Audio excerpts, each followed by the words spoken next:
pagi, Assalamualaikum warahmatullahi wabarakatuh. Selamat pagi Pak Bambang. Selamat pagi. Bagaimana kabarnya Pak? Alhamdulillah, Jogja yang cerah, sehat. Ya, alhamdulillah ya. Alhamdulillah Robbil Alamin. Sekarang saya sedang berada di Sekolah Vokasi UGM dengan protokol yang ketat ya untuk kesehatan kita, terbatas Pak. Tadi masuk pasti kita dicek semua, ya, cuci betul, tangan betul, begitu. Suhu tubuh. Betul, dan betul. Segala Nah, macam. Kita biasanya menggunakan masker begitu, namun kali ini kita menjaga jarak begitu ya Pak ya, Betul. sedikit menjaga jarak agar para audiens di sini bisa melihat wajah praktisi yang hebat ini ya. Jadi suatu saat nanti ketika ketemu bisa menyapa, atau Amin. mungkin siapa tahu maba di sini kedepannya ada project bareng Pak. Amin, amin. Ya. Ya, kami ucapkan selamat pagi, selamat datang kepada para audiens yang terhormat Bapak Dekan Sekolah Vokasi UGM, mudah-mudahan sudah bergabung di sini. Kemudian para tamu undangan, ada alumni, ada rekan-rekan dari para dosen di sini, ada beberapa partner juga yang mungkin ada di antara kita baik di Google Meet maupun di YouTube. Kami ucapkan selamat pagi, selamat bergabung, dan tentu saja para maba di sini ya yang sangat berbahagia. Tadi pagi meskipun saya bukan dosen dari TSPD ini, saya ikutan gabung dan tadi Pak Rohmat ya, Pak Rohmat itu kebetulan teman dari Pak Bambang ya? Iya, dulu teman seangkatan. Oh, teman satu angkatan ya. Sama-sama mengerjakan tugas bareng-bareng. Karena sekarang beliau Kaprodi. Ya, dan sudah menyapa para maba semua di sini, dan pasti sudah ada bayangan ya, sedikit demi sedikit merangkak apa sih yang akan dipelajari begitu. Dan siang ini insya Allah selama 2 jam ke depan sampai jam 12 kita akan lebih banyak membicarakan apa sih yang ada terjadi di lapangan begitu. Nah, narasumber kita hari ini bukan orang sembarangan ya. Nih, jadi adik-adik di sini maba kita bisa belajar banyak. Tetapi sebelumnya saya akan perkenalkan beliau dulu. Nah, kita biasa memanggil beliau Pak Bambang begitu ya, tetapi terkenal juga Pak Bambang Gatot gitu. Nama lengkapnya adalah Bapak Insinyur Bambang Gatot Nugroho yang merupakan alumni dari Teknik Geodesi UGM. Dan saat ini tadi Pak Rohmat juga sudah menyebutkan bahwa beliau merupakan sekjen dari Masyarakat Ahli Survei Kadaster Indonesia, dan beliau juga merupakan direktur utama atau pimpinan KJSKB Bambang Gatot Nugroho dan rekan. Jadi bisa dibayangkan ya bahwa beliau telah mengerjakan banyak hal.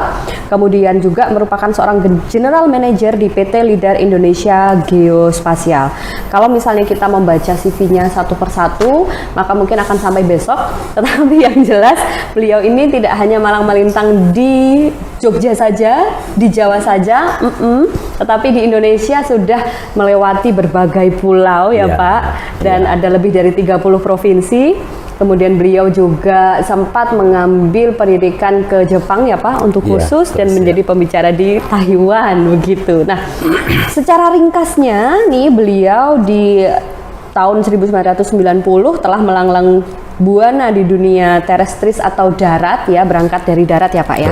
Kemudian di sekitar tahun 2000 awal merambah ke aerial atau pemotretan udara. Pasti banyak pengalaman dari beliau yang bisa menginspirasi adik-adik semua khususnya. Kemudian di tahun 2002 sampai sekitar 2010 mulai masuk di survei terestris, khususnya di pekerjaan konstruksi dan supervisi di bangunan air ya Pak.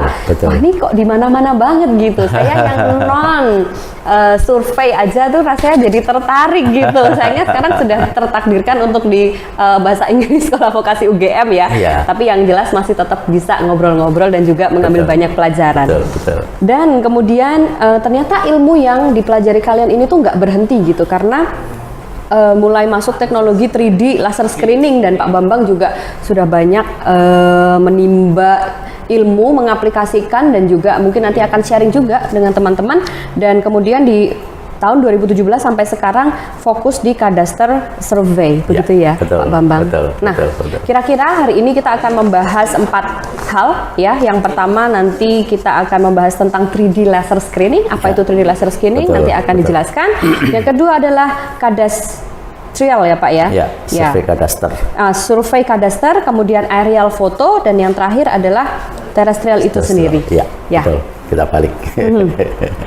dari yang terbaru berarti ya Pak ya? Kalau di sini bisa relatif dari yang dibilang. terbaru. Oke. Dari yang menarik. Dari yang paling menarik sampai paling Ya, menarik standar. juga pastinya ya. Yang standar. Tapi menjadi dasar untuk Betul, semuanya menjadi begitu dasar ya Pak. untuk Oke, semuanya, betul. Pak monggo mungkin kita bisa langsung saja gitu. Baik. Mulai. Oke, terima kasih atas waktu yang diberikan. Assalamualaikum warahmatullahi wabarakatuh. Waalaikumsalam warahmatullahi wabarakatuh. Terutama selamat datang kepada mahasiswa baru.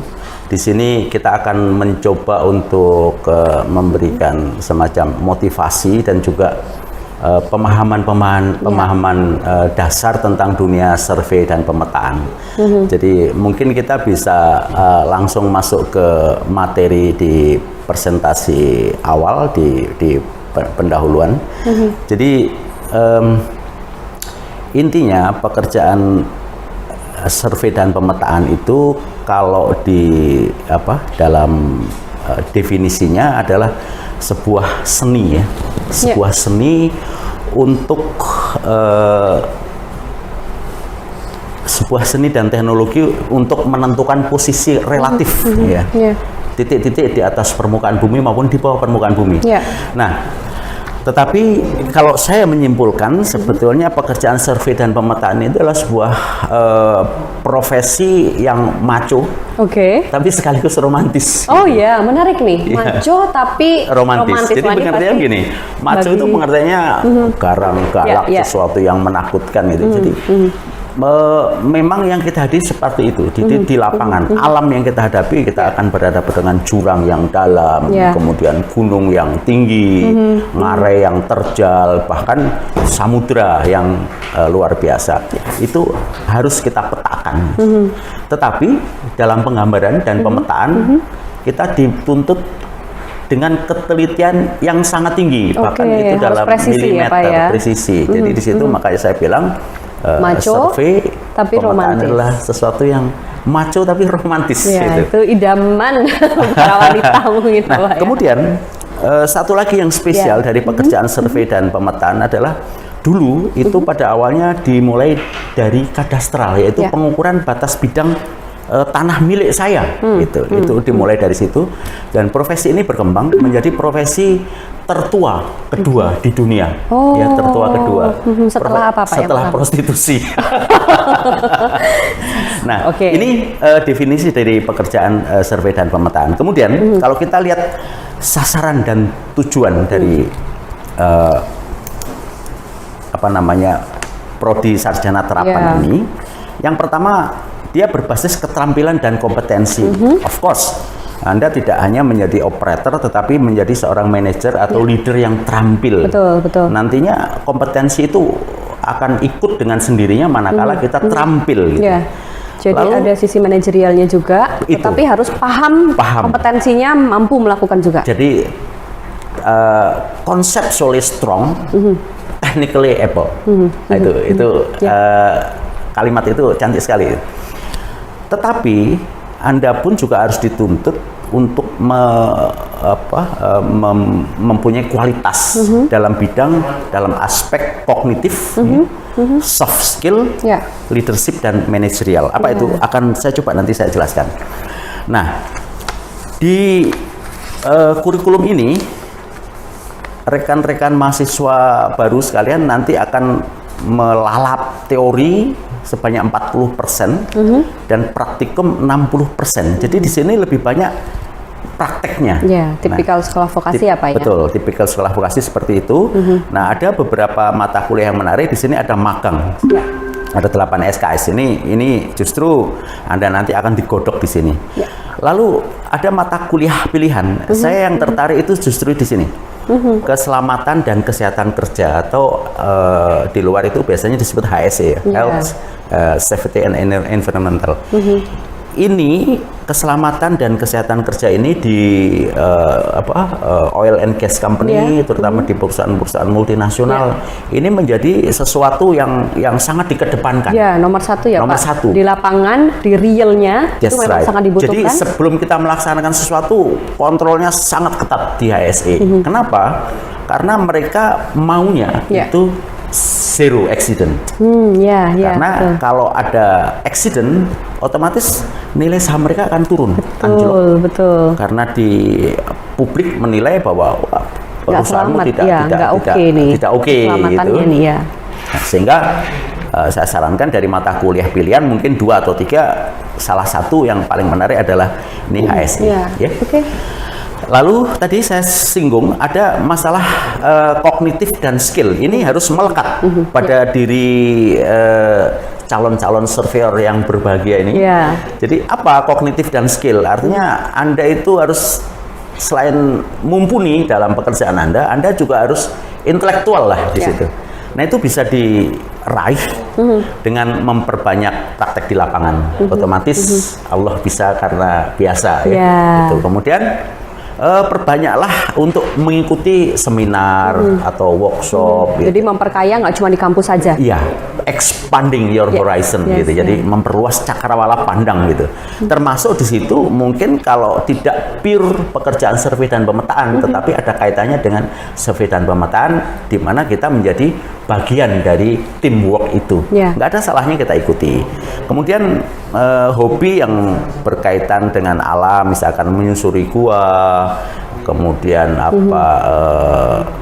naik gunung, itu nggak ada salahnya karena Kan menambah ya Pak ya. menambah dan kita adaptasi dengan alam, Ya, gitu ya. ya. Kita menyatu dengan alam, kita menjinakkan alam. Gitu. Ya. Jadi meskipun saya udah di atas 50 tahun, bulan kemarin baru turun dari Gunung Sumbing. Luar biasa. 3.371. Jadi dia keren gunung tertinggi banget. ketiga Ya, di Pulau ya. Jawa. Itu jadi kognitif Sebagai dan skill. bentuk apa ya Pak? Memang menyatukan Mencintai diri. profesi. Iya, Ya, lebih mencintai profesi. Kemudian untuk di leadership, nggak ada salahnya kita untuk aktif di organisasi. Kalau nanti Anda sudah mulai kuliah, itu kalau di sini ada keluarga mahasiswa ataupun himpunan mahasiswa atau senat apapun, ya ikutlah menjadi bagian dari itu. Kenapa? Itu menjadi pintu, menjadi jendela Anda untuk mengintip dunia Anda sendiri Ya. dan dunia luar gitu. Dari situlah ada interaksi misalkan kita dengan teman-teman dari planologi, Ya. dari teknik sipil, di mana itu nanti akan menjadi tim kerja kita. Ya. Ya, jadi aspek manajerial. Kemudian ya kalau bisa alumni, temu alumni itu kita luangkan waktu. Ya. Kenapa? Itu menjadi salah satu modal untuk kita berkenalan dengan para senior. Yes, menambah networking. Menambah networking. Manfaatnya apa? Kalau kita perlu untuk praktek gampang, banyak sudah kenal dengan senior. Kalau kita sudah lulus, gampang nanti pekerjaannya. Link Ya, mereka betul, tentu betul, saja betul. lebih luas daripada kita. Betul, gitu. ya. Kemudian ya syukur-syukur terlibat di forum nasional, forum internasional, kemudian kalau ada organisasi profesi di mana Anda mempunyai luang waktu, nggak ada salahnya kita masuk Untuk ke situ. ikut juga, Nah, ini yang saya sampaikan seluruhnya ini adalah untuk melengkapi surveyor nantinya mempunyai aktif aspek kognitif, skill, leadership, dan manajerial. Oke. Terus kalau sudah selesai, sudah lulus, mau kemana? Gitu. Ya. Kemarin Pak Hasanuddin itu kepala BIK ya, itu menyampaikan bahwa kebutuhan surveyor Ya. di Indonesia Indonesia. itu diproyeksikan tahun 2021-2022 itu lebih dari 20.000. Ya, lebih dari 20.000. Sementara saat ini yang beredar, ya, maaf ini kata tanda petik ya, yang ada di lapangan itu baru sekitar 9.000. Oh, masih Jadi, ada gap yang less than cukup half tinggi. ya. Ya, yes. Jadi peluangnya masih besar. Ya. Kemudian kita mau kemana? Ini salah satu yang paling menarik di sini adalah ada Kementerian Agraria dan Tata Ruang, garis miring Badan Pertanahan Nasional. Ya. Untuk saat ini di BPN ini sedang ada booming pekerjaan, di mana mereka harus melaksanakan akselerasi besar-besaran. Tadi seperti disebutkan ya Pak ya, kalau Ya. ada sekitar 126 juta Ya, yang ya, harus di ya, betul. survei. Betul. Jadi nanti secara detail akan saya jelaskan untuk di survei kadastral. Tapi intinya di BPN itu sekarang itu sedang membutuhkan banyak tenaga surveyor karena mereka akselerasi, nggak bisa lari sendirian, Ya. memerlukan kita. Ya. itu masih sangat terbuka ya. Ada Baik target yang harus dicapai di BPN-nya sendiri maupun di partner BPN. Oke. Jadi kita istilahnya pihak ketiganya BPN sangat luas terbuka. Ini booming sekarang ya. Dan sampai 2025 masih booming. Mudah-mudahan ke depan juga. Ada di Badan Informasi Geospasial. Kalau dulu namanya Bakus Surtanal. Ini benar-benar pure mapping di sini. Kalau Anda memang pengen mengaplikasikan ilmu Anda mulai dari A sampai Z, itu tempatnya di BIG. Ini pure kita ya. Kemudian di meteorologi dan geofisika, bahkan kita di Kemenkeu itu para alumni menduduki jabatan yang lumayan tinggi, Mbak. Iya. Terutama di pajak bumi dan bangunan. Oh iya. Kenapa? Dia perlu data yang akurat tentang wajib pajak. Iya. Banyak teman-teman kita dari survei dan pemetaan itu yang menjadi kepala kantor pajak. Jadi tidak hanya dominated by orang keuangan sekarang, tapi beberapa dari survei pemetaan sudah masuk ke sana. Ada banyak kawan-kawan kita. Lalu Anda yang menyukai bidang hidrografi di laut maupun di danau dan yang lain bisa ke Kementerian Kelautan dan Perikanan. Kemudian di kehutanan, seperti saya dulu ketika baru lulus, saya memang sengaja menyemplungkan diri di dunia kehutanan. Teknisnya termasuk ilmu ukur tanah 1, jadi yang basic banget. Tetapi di situ tantangan yang paling besar adalah manajerial. Bayangkan kita masuk hutan 2 bulan dengan memperhitungkan logistik, memperhitungkan sumber daya manusia, alat dan segala macam. Kita harus keluar lagi dengan perbekalan yang ada. Kalau kita sampai kehabisan, pulang balik itu waste time dan belum tentu di daerah terdekat itu menjual logistik. Dan juga energi juga kuras ya. Jadi di situ malah terlatih ya Pak ya di situ. Betul. Nah, itu di Kementerian Kehutanan. Kemudian Kementerian Pedesaan dan Daerah Tertinggal ini kaitannya dengan transmigrasi nantinya. Jadi dahulu kita ada ini ya, transmigrasi perpindahan penduduk dari Jawa Bali ke luar Jawa yang masih kosong dalam rangka untuk distributed ya, penyebaran penduduk agar tidak menumpuk di satu pulau saja. Nah, tugas survei dan pemetaan salah satunya adalah menyiapkan lahan. Menyiapkan lahan, jadi kita agar siap untuk ditempati. Awalnya itu masih hutan lebat. Hutan lebat kita ngukur pertama kali, kemudian kita sajikan ke teman-teman planuluk untuk desain sedemikian rupa. Ketika sudah ada desain, kita lagi yang stake out. Jadi luar biasa ini pekerjaan surveyor di transmigrasi itu betul-betul kita. Jujurnya nggak kepikiran loh Pak. Tapi memang harus dipersiapkan ya kayak gitu. Dan kita Nabila yang ketemu ular dulu itu kita. Yang ketemu hewan-hewan buas itu awalnya kita. Memastikan keamanannya. Betul. Barulah nanti teknik sipil, teman-teman teknik sipil dengan alat beratnya masuk dek-dek dibabat. Jadi kita pioneer of project.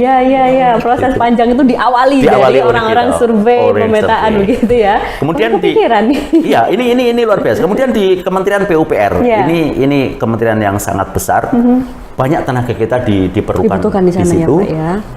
Baik itu di Direktorat Jenderal Cipta Karya, rumah dan segala aspeknya, di Bina Marga, jadi pembangunan jalan, maupun di PU Pengairan. Jadi waduk, bendung, saluran tersier dan lain-lain. Kita untuk pekerjaan pengukuran survei pemetaan sangat luas di sini. Sangat dibutuhkan. Kemudian di ESDM, ESDM itu larinya ke pertambangan ya, kebanyakan pertambangan. Jadi kita survei untuk di tambang.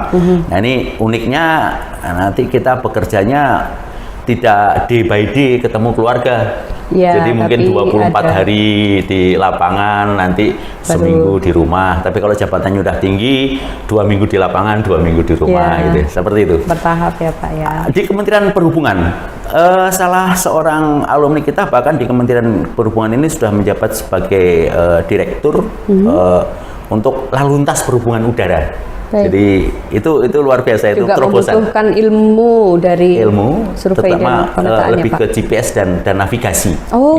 Itu pas banget dong sama yang akan dipelajari sama teman-teman D4 ini. Persis.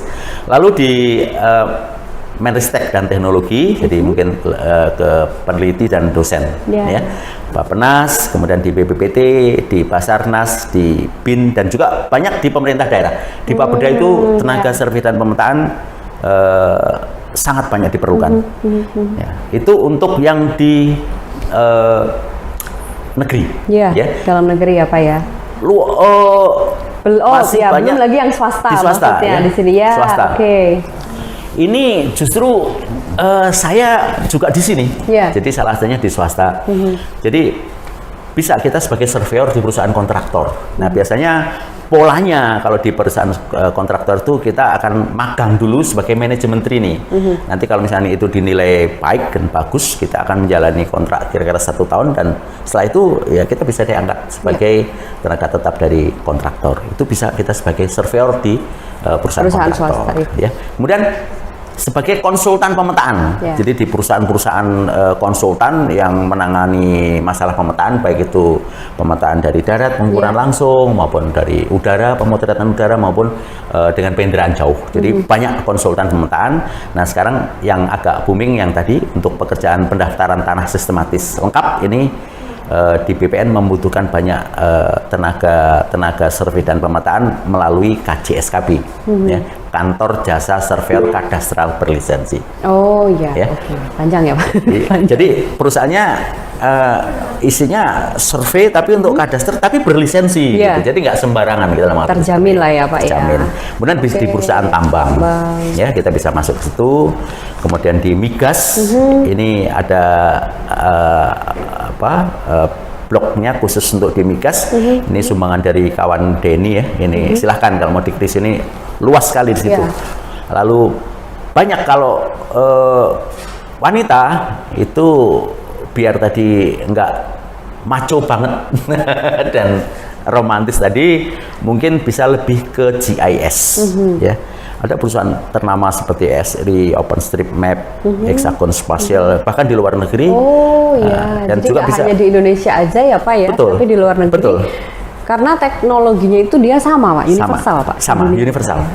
Ilmu survei dan pemetaan itu universal. Nanti di belakang saya turun saya. Oke, menarik. Kemudian ini, kalau perkebunan itu mainnya lebih ke ini ya, lebih ke GIS dan sistem inderaja, penginderaan jauh. Jadi kemudian bisa juga menjadi tenaga ahli di perusahaan LIDAR. Ini yang sekarang lagi ini di ASI Pujastuti atau di PT LIDAR Indonesia atau Atlas dan segala macam. Juga tenaga ahli pendukung di perusahaan-perusahaan semacam Unilever, Nestle, Astra, bahkan di perbankan. Tetap dibutuhkan ya Pak ya? Di perbankan tetap dibutuhkan. Kenapa? Karena orang bank itu ada bagian analis. Jadi ketika Nabila ingin mengagunkan tanahnya, maka itu harus disurvei tanah itu layak enggak, kemudian ukurannya tuh presisi enggak, itu diperlukan tenaga survei. Itu salah satu latar belakangnya. Seluas itu ya Pak ya, seluas ternyata itu lapangan pekerjaannya nih. Ya, jadi itu tentang nanti kalian harus kemana, itu saya mencoba memberikan gambaran. Mudah-mudahan kalian tertarik di salah satu tadi yang saya sebutkan. Lah, berikutnya saya ingin memberikan ini dasar banget. Jadi kita boleh belajar yang lain-lain, tapi ini konsep dasar, simple, tapi ini platformnya. Jadi begini, saya ilustrasikan begini. Bumi kita itu saya ibaratkan seperti jeruk purut ini ya. Jadi bentuknya tidak beraturan. Jadi ada lembah, ada ngaret dan segala macam. Sementara kita ingin melakukan perhitungan itu dengan model yang bisa dilakukan secara nasional atau bahkan internasional.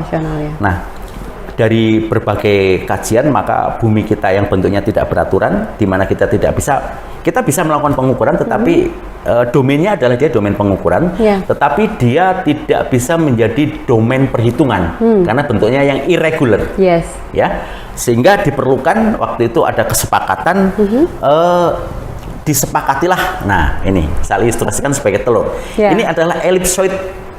Ya, jadi kita ukuran tadi semua bentuk perhitungannya adalah di ellipsoid.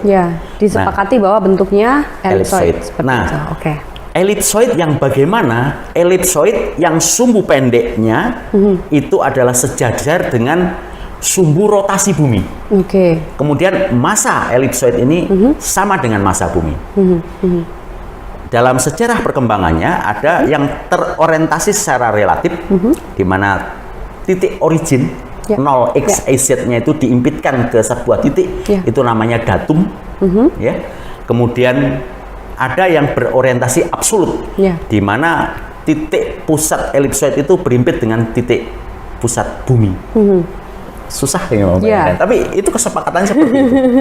Nah, kemudian secara internasional pada awalnya disepakati namanya GRS 67, Geodetic Reference System 67. Kemudian direvisi lagi menjadi GRS 80. Dan terakhir Departemen Pertahanan Amerika Serikat itu menemukan ellipsoid yang menjadi koreksi dari sebelumnya, dan itu dirasa dia berorientasi absolut.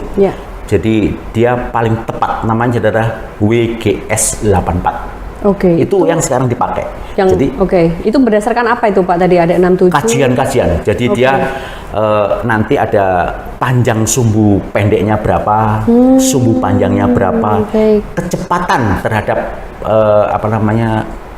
anomali terhadap kecepatan rotasi bumi, anomali terhadap di kutub dan segala macam, itu yang banyak diperhitungkan. Nah, sedangkan di Indonesia sendiri pada akhirnya dia ikut ke WGS 84. Tapi sejarahnya adalah awalnya kita memakai ellipsoid yang berorientasi relatif. Di Pulau Jawa itu dulu peninggalan zaman Belanda ada 114 titik triangulasi di puncak-puncak gunung dan puncak-puncak bukit.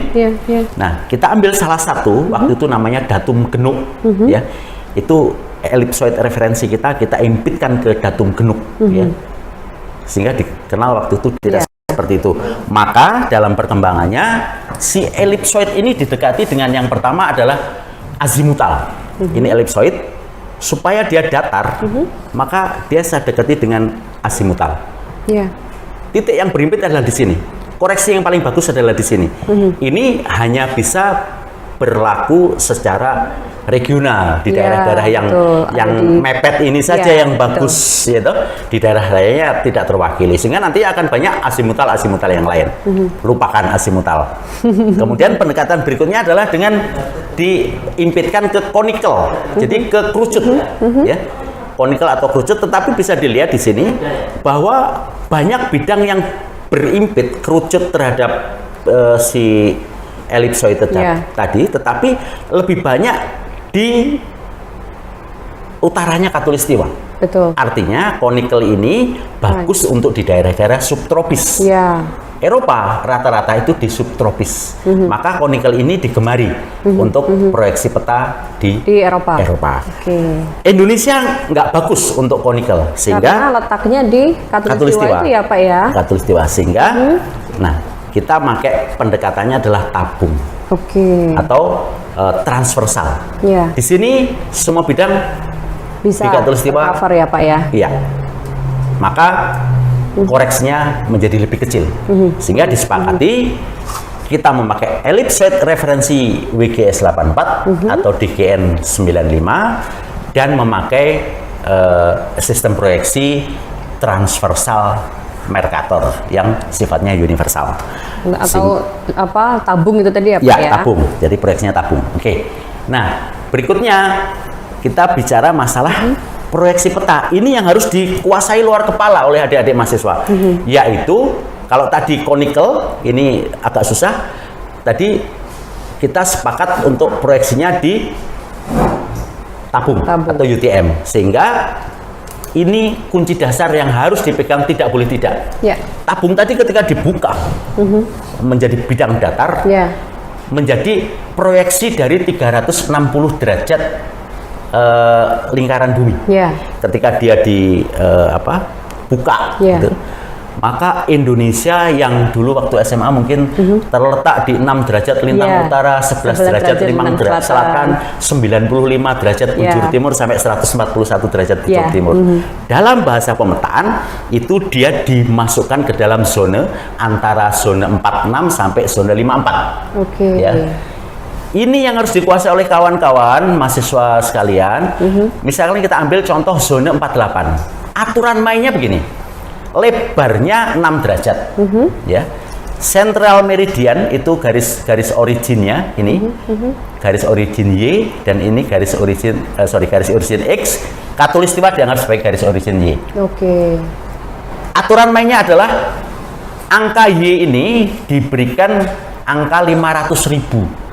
Jadi semakin ke kanan dia lebih besar dari 500.000, semakin ke kiri dia kurang dari 500.000. Nah, untuk khatulistiwa, untuk Y-nya itu kalau ke arah utara, khatulistiwanya dianggap sebagai 0.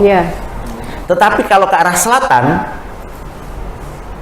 itu dikasih angka 10 juta. Sehingga ini harus waspada. Kalau ada koordinat UTM di lintang selatan itu semakin ke selatan, maka angka Y-nya akan semakin kecil. Malah semakin kecil ya? Karena disepakati untuk khatulistiwa dia beri angka 10 juta. Ini konsep. Ini harus luar kepala. Kalau tadi angka-angka parameter dan segala macam tadi bisa buka buku ya, tapi ini harus luar kepala. Jadi ini harus betul-betul dipahami, dimengerti, dan diaplikasikan. Nah, ini UTM. Dia masih mempunyai faktor skala 0,996. Jadi masih ada 4 mili dalam 1 meter ya kesalahannya itu. BPN dalam hal ini agraria karena dia domainnya adalah bidang datar, masih belum terima dengan namanya UTM ini. Maka UTM ini dipecah lagi menjadi namanya proyeksi TM 3 derajat. Bedanya adalah kalau tadi lebarnya 6 derajat, kita lebarnya hanya 3 derajat saja. Aturan mainnya sumbu Y diberi angka 1,5 juta. Kemudian sumbu X diberi angka 200.000. Ini kunci ini harus di luar kepala. ini udah harus di luar kepala ini. Jadi rekan-rekan mahasiswa sekalian ini harus dikuasai. Ini tapi khusus Indonesia, Pak? Ini Indonesia, iya. Dalam case Indonesia ya, Pak ya. Nah, satu lagi sebagai basic adalah ada salah persepsi bahwa sistem navigasi berbasiskan satelit yang digunakan untuk penentuan posisi dan navigasi itu GPS. No, itu namanya GNSS. GPS itu adalah bagian dari sistem navigasi GNSS. Karena dia memang paling banyak dipakai saat ini. Dimulai diluncurkan oleh Departemen Pertahanan Amerika Serikat. Awalnya untuk internal mereka sendiri, tapi selanjutnya berkembang. Anda sendiri kalau mencari alamat pakai Google itu adalah aplikasi navigasi GPS. Tetapi di tempat lain, kalau kita ke Rusia, yang dipakai satelitnya GLONASS. Tidak dikenal di sana GPS, kita GLONASS. Kemudian kalau kita ke Uni Eropa, itu yang dipakai adalah Galileo. Di Cina itu mereka punya satelit namanya Beidou. Di India mereka punya satelit namanya IRS, NSS. Kemudian Jepang sedang meluncurkan satelit QZSS. Jadi GPS adalah part of GNSS. Itu bagian pertama, saya kira itu dulu. Jadi ini Mbak Nabila ketika pertama kali ya kita masuk ke hutan di bulan Juni 91 di Kalimantan Tengah. Kalau Mbak mungkin belum lahir ya, tetapi Pak Bambang sudah masuk hutan. Ke hutan. Dan dijaga langsung sama, dan dikawal oleh TNI Angkatan Darat. Luar biasa nih Pak. Itu. Wah, ya. Ini menarik sekali ya Pak ya. Ini saya juga merasa jadi ilmu ini sangat bermanfaat sekali dan pasti banyak dibutuhkan. Begitu, apalagi di masa depan ya Pak ya, kita memang harus punya teknologi terus berjalan. Kemudian tadi seperti kembali lagi yang disebutkan bahwa pemetaan ini harus selalu dilakukan begitu ya Pak ya, dan juga data itu menjadi hal yang terpenting gitu sebelum kita memutuskan sesuatu. Baik, kita mungkin bisa lanjut ke presentasi yang kedua tentang 3D laser scanning. Ke presentasi oke. Ini anak muda itu kita ketertarikannya biasanya kita suguhi sesuatu yang baru dulu gitu. Maka saya coba untuk memulai dari 3D laser scanning. Ya. Jadi namanya 3D laser scanning atau scanning dengan laser hasilnya nanti 3 dimensi. Definisinya ini, apa sih 3D laser scanning itu? Ya, teknologi untuk merekam objek. Objeknya direkam sesuai dengan bentuk dan ukurannya menggunakan laser, sinar laser, dan nanti hasilnya ditampilkan dalam bentuk 3 dimensi. Itu prinsipnya. Jadi di laser scanning itu prinsip-prinsipnya adalah ini asli ini objek aslinya adalah ini. Ketika nanti di scan maka dia hasil awalnya adalah seperti ini, point cloud. Jadi titik-titik awan. Dari point cloud inilah nanti akan dikembangkan sedemikian rupa menjadi model 3 dimensi, bahkan nanti bisa diekspor ke 2 dimensi, bahkan kita bisa memperoleh gambaran data isometrik, tampak depan, tampak samping, dan segala macam. Tapi konsep dasarnya adalah ini. Jadi ini ya, kita ngukur. Ini sampai baut-baut, sampai ada sambungan-sambungan ini kelihatan semuanya. Jadi detail sekali. Ya, Pak, ya. Ini kalau kita mengukur dengan total section dengan yang lain-lain agak susah karena total section satuan terkecilnya target kan paling sebesar ini ya dengan diameter 2 cm. Tapi ini bisa sampai milimeter. Mili ya Pak ya, dengan laser itu tadi. Laser. Pemahaman dasarnya sebetulnya simple. Laser itu kita memakai rumus ketika kita masih di SMP atau SMA dulu, yaitu S sama dengan V kali T, jarak sama dengan kecepatan kali waktu. Kakak pergi dari Jogja ke Solo, naik motor dengan kecepatan 60 km per jam, ditempuh dalam waktu 1 jam. Berapakah jarak Jogja Solo? Maka jarak sama dengan kecepatan kali waktu. Itu yang diterapkan di sini. Prinsip dasarnya untuk 3D laser scanning ini. Bedanya, kecepatannya bukan kecepatan sepeda motor, tetapi kecepatan sinar laser. 3 kali 10 pangkat 8 meter per detik. Cepat sekali. Untuk menembakkan ke objek. Target, ke objek. Nah, ini prinsip kerjanya seperti ini. Prinsip kerjanya seperti ini. Jadi awalnya realnya seperti ini. Kemudian setelah kita ukur, kita tembak dengan laser scanner, itu dia hasilnya adalah 3 dimensi. Kemudian kita modelkan, baru kita gambar 2 dimensi. Nah, tadi ini adalah jarak sama dengan kecepatan kali waktu. Itu alatnya ya Pak ya? Iya, alatnya seperti ini. Jadi mungkin kalau maba kan belum terbayang sama sekali. Ini alatnya seperti ini. Jadi nanti rekan-rekan mahasiswa sekalian, Anda akan mengenal namanya teodolit, ya. Itu yang paling basic untuk pengukuran itu adalah teodolit, ya. Mungkin di laboratorium ada ya, mulai dari T0, T1, T2, bahkan T2 nanti di atasnya ada EDM-nya, gitu ya. Jadi kemudian jadi tekniknya ini untuk ukur sudut, tapi jaraknya kita elektroniknya pakai EDM, nanti setrum pakai aki itu. Awalnya begitu. Tapi sistem ini kemudian diakomodir oleh yang namanya total session. Jadi dia total session itu bisa mengakomodir ini semua. Nah, alat 3D laser scanning itu salah satu contohnya seperti ini. Jadi agak gemuk, dia memancarkan sinar laser. Dan untuk jenis alat ini dia 1 sampai 300 meter dari objek. Ada tipikal alat-alat lain yang namanya long range, itu bisa sampai kilometer untuk keperluan pertambangan. Ini adalah untuk keperluan heritage dan untuk oil and gas company. Kita memakai alat yang lebih spesifik.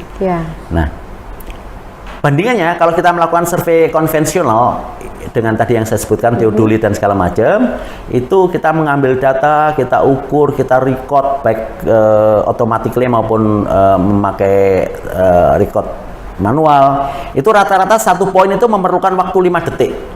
Ini yang konvensional. Konvensional. Tapi kalau kita menggunakan 3D laser scanning, itu ribuan kali lebih cepat. Jadi signifikan ya Pak ya? Sangat signifikan. Dengan jadi 3D ini ya? Terakhir itu 50.000 titik yang bisa diambil per detik. 50.000 titik per detik. Karena dia nyapu, modelnya nyapu. Dan keunggulannya adalah great level of detail. Jadi detail yang diambil banyak dan lengkap. Oke. Lalu sesuai dengan kondisi yang real, true as built. Kemudian kita mengurangi site visit. Kadang-kadang kalau pengukuran masih nggak lengkap, wah kita ke lapangan lagi untuk mengurangi mengulang pengukuran. Ini sangat-sangat mengurangi efektif. Jadi kita bisa cek hasil pekerjaan kita itu di lapangan. Yang bolong mana itu kita ulang. Sekaligus pulang jadi dan dia dimensionable. Jadi ketika kita ada pipa gitu ya, kita ukur itu dimensionable, dia diameternya berapa ketahuan. Ya. Kemudian bisa di routing dan segala macam. Jadi ini 1000 dan terakhir itu sampai 50.000 poin per detik dengan alat yang terbaru. Jadi prosedurnya seperti ini. Jadi ini kita survei dulu. Ini real, ini di lapangan. Ini ada perjalanan kapan itu, Pak? Bukan. Ini nancep, Mbak. Jadi itu apa yang disurvei langsung oleh Pak Bambang pada saat itu ya, Pak? Ini di Selat Makassar. Jadi di tengah laut. Di tengah laut. Jadi dia kalau nggak salah ini pakai floating ya, pondasinya pakai floating, jadi masih gerak-gerak sedikit. Ini kita survei ke hasilnya adalah point cloud, kita modelkan seperti ini, lalu kita jadikan di PDMS seperti ini. Ya, nanti videonya ada kita tunjukkan. Langkah pertama ketika kita masuk ke ini ya ke platform ini, ya kita orientasi dulu. Nanti alatnya ditaruh di mana? Menentukan titik-titik posisinya, sudutnya segala macam gitu ya. Kemudian kita lakukan scanning. Dan scanning bisa kita malam hari. Jadi nggak harus cahaya yang terang gitu ya, Pak? Malam hari, karena laser tidak terpengaruh oleh itu. Baik. Ya. Nah, ini yang namanya posisi scanning. Itu titik-titik rencana penempatan alat. Ya, penempatan alatnya seperti ini. Nah, dari perencanaan penempatan alat seperti ini nanti kemudian digabung seluruhnya. Jadi pengertian gini. Ini scan posisi 1 yang hijau ini seluruhnya ini, yang biru adalah scan posisi kedua. Keduanya harus overlap. Nah, overlap itu dikunci dengan target itu minimal 3. Minimal 3 target. Lalu digabung.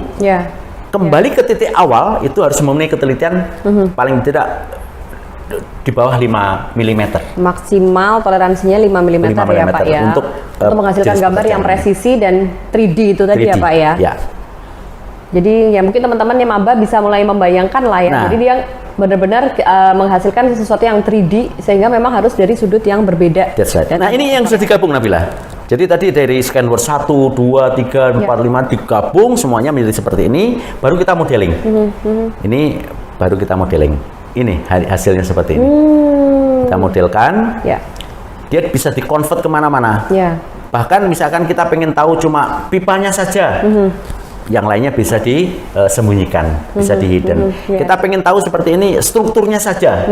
Ini strukturnya saja. Dengan coding warna itu ya, Pak? Dengan coding warna. Dan dia nantinya juga bisa dilarikan ke 2 dimensi. Ini manfaatnya. Jadi tadi untuk as-built offshore dan onshore tadi, di laut maupun di darat. Kemudian untuk ship building, kita bisa ngitung volume. Jadi misalkan stok batu bara yang sudah digali oleh kontraktor numpuk.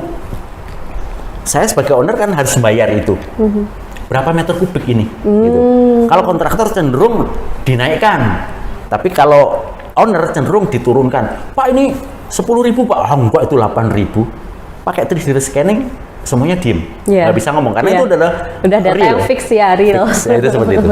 Kemudian untuk land survey, lalu untuk road and bridge seperti ini. Kemudian untuk aset inventory, sekarang Badan Pertanahan Nasional (BPN) sedang mengembangkan ini.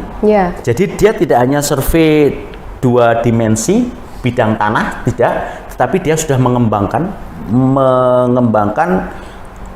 3D laser scanner untuk bidang-bidang tanah guna keperluan aset inventory. Jadi artinya, untuk menyelamatkan aset bangunan-bangunan. Kalau BPN larinya gini, misalkan Nabila pengen beli aset di satu kelurahan yang metropolis gitu ya. sekaligus pengen tahu aset inventory untuk gedung itu.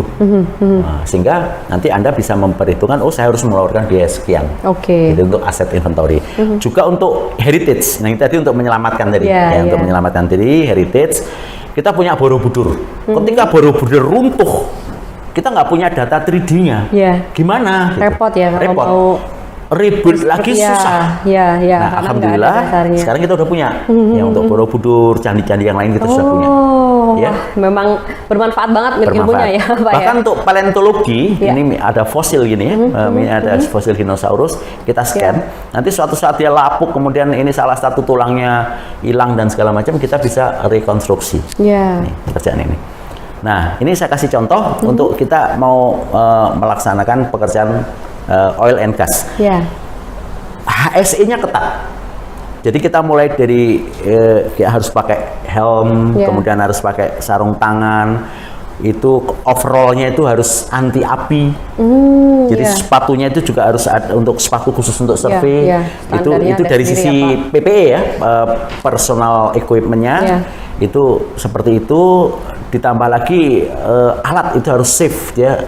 Tidak boleh ada mengandung gas dan segala macam. Pokoknya masuk ke situ tuh clear and clean gitu. Dia tidak mau ada accident. Harus semuanya zero accident. Nah, ini di Selat Madura kemarin ini. Kemudian kita survei ini, hasilnya kira-kira seperti ini. Ya. Oh, yang bawah ya, Pak ya. Ini sama. Ini kita survei, jadi ini tim kita survei. Ini hasilnya. Ya, ini flare namanya ini. Semuanya lengkap. Nanti di video lebih detail. Nah, ini yang heritage. Kita melakukan pengukuran kemarin sampel untuk yang gedung pusat, di keraton dan yang lain-lain. Ini di Bandung, gedung Sate ya. Ini sudah dilakukan oleh kawan lain. Kemudian ini katedral. Nah, di katedral itu nampak luarnya seperti ini, nampak dalamnya seperti ini. Ini videonya. Ini tadi dengan laser itu tadi? Dengan laser bisa jadi seperti itu. Bisa jadi seperti ini. Dan ini detail sekali. Ini dibuat tahun 1899 oleh Belgia, dan Anda bisa amati di sini sangat detail. Ya. Dan itu material apapun ke record ya, Pak ya? Ke record. Kalau ada orang lewat, nah itu kita delete. Karena dia tidak merupakan bagian dari ini gitu. Bahkan dia nantinya bisa diturunkan menjadi gambar 2 dimensi. Ya, jadi untuk keperluan kawan-kawan desain dan segala macam rekonstruksi. Jadi dalam. Nah, ini International Port Tanjung Priok. Ini gedung tua. Perlu kita selamatkan. Ini gedung-gedung baru, ini kita selamatkan, makanya kita 3D laser scanning. Bahkan kita bisa langsung turunkan menjadi gambar isometrik, tampak depan, tampak belakang, kemudian ketinggian. Jadi ini ilustrasinya, jadi dia bisa di analisa floor by floor, floor by floor. Jadi ruangannya, bentuk ruangan seperti itu. Jadi kita memiliki gedung itu komplit, informasinya itu komplit gitu. Betul. Dan kalau misalnya ada banyak ruang begini, berarti setiap ruangan itu kita tembakkan lasernya ya, Pak ya? Iya. Termasuk begini, ini pengambilan datanya agak susah. Misalnya kita harus naik tangga, tangganya tangga putar. Nah, ini tangga. Terus kita harus masuk betul-betul masuk ke sini. Ini ada tangga putar. Wah, ini repot, ini tangga putar. Dan seterusnya gitu. Jadi kita harus betul-betul masuk ke sini, luar dalam untuk gedung ini. Ya. Kemudian ini bisa diturunkan, ini menjadi gambar isometrik, ya, baik tampak atas maupun isometriknya, tampak depan, tampak belakang, samping kiri, samping kanan. Ini untuk teman-teman arsitek maupun sipil sangat memerlukan data-data ini. Itu langsung bisa kita turunkan. Jadi mereka nggak usah ngukuri satu persatu gitu. Tingginya sudah langsung ketahuan. Ini plan view-nya kita juga udah punya. Plan view untuk gambar dimaksud. Ya, seperti ini. Kemudian ini di Jogja, jadi keraton. Oh, ini yang tadi Bapak cerita ya. Ini dilakukan oleh teman lain. Jadi artinya saya mengambil data ini untuk candi, bahkan dia bisa dianalisa deformasi kemiringannya. Jadi ternyata candi ini miring nggak sampai 1 derajat sih, cuma 43 menit gitu, 31 menit. Yang tahu bisa mengkaji bahwa kalau sudah bebannya seperti itu, miring sekian menit atau bahkan nanti ada yang derajat, itu bahaya atau tidak ya teman-teman dari struktur dari teknik sipil. Kita menyajikan data ini. Jadi ini sangat bermanfaat bagi mereka. Jadi kita bisa tahu ya, bisa menyelamatkan lebih awal lah gitu. Persis. Nah, ini kita di Candi Tikus kita bahkan tahu profil. Coba bayangkan ada bentuk candi yang dia dikelilingi oleh kanal gitu. Jadi kita bisa sampaikan ini untuk biar dia nggak kerendam air manakala hujan dan seterusnya. Ini adalah undak di dinding selatan Borobudur. Jadi di Borobudur itu ada Kamadhatu, gitu. Ada Rupadatu, ada Arupadatu. Ini adalah di Kamadhatu, jadi di bawah. Jadi detail ya. Nah, hasil digitalisasi ini di Candi Borobudur, di sini bahkan Nabila, ini ketahuan, ini keterangannya ya. Di sini rusak, ini bata yang bagus, yang retak, mana yang masih ini bata yang rusak, ini bata yang retak, dan ini adalah bata baru yang sudah dibuat oleh pengelola Candi Borobudur. Terdeteksi semua. Terdeteksi semua. Artinya kalau di anggaran ke depan ini Borobudur akan ada renovasi, rehabilitasi, whatever namanya, maka ini bisa menjadi plan untuk rencana pembiayaan. Dan itu nampak ya Pak, nampak lurus kan ya? Memang seperti ini. Ini bangunan di Kamadhatu, ini bangunan di Rupadatu. Jadi seperti ini. Di candi. Jadi sangat bermanfaat sekali untuk menyelamatkan. Jadi mungkin itu teman-teman biar lebih appreciate bisa ditunjukkan video untuk 3D laser scanner. Ya, boleh. Ya, silakan. Ya, biar lebih kebayang juga ya, Pak. Pak, monggo kalau mau minum dulu. Tadi menjelaskan terus. Jadi seperti itu. Ya, video laser scanner. Ini prinsip kerja laser scanner sambil di musik ya.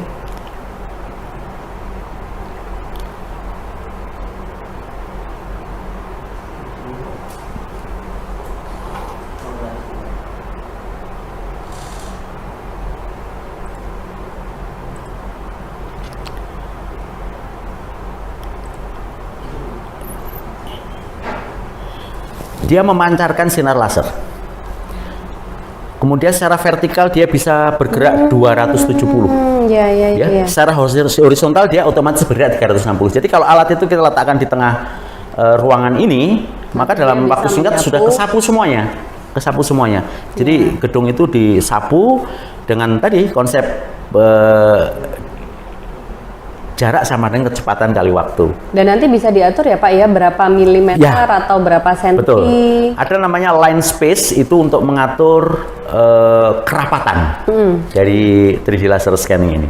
Ya, sehingga kalau yang butuh detail berarti dia akan sedikit lebih lama dibandingkan kalau yang dia mungkin pipa panjang gitu ya Pak. Ini hasilnya. Jadi, kemudian ini aslinya, nanti bisa digambarkan hasil itu. Jadi ini sebuah terobosan di mana semua penampakan yang ada itu kesapu. Jadi terrecord gitu, tidak ada yang tertinggal lagi. Nah, itu dilakukan dengan survei konvensional. Ada kemungkinan ada beberapa aspek yang tertinggal. Ada beberapa yang tertinggal. Tapi dengan adanya 3D ini, mobil juga bisa kita lakukan scanning.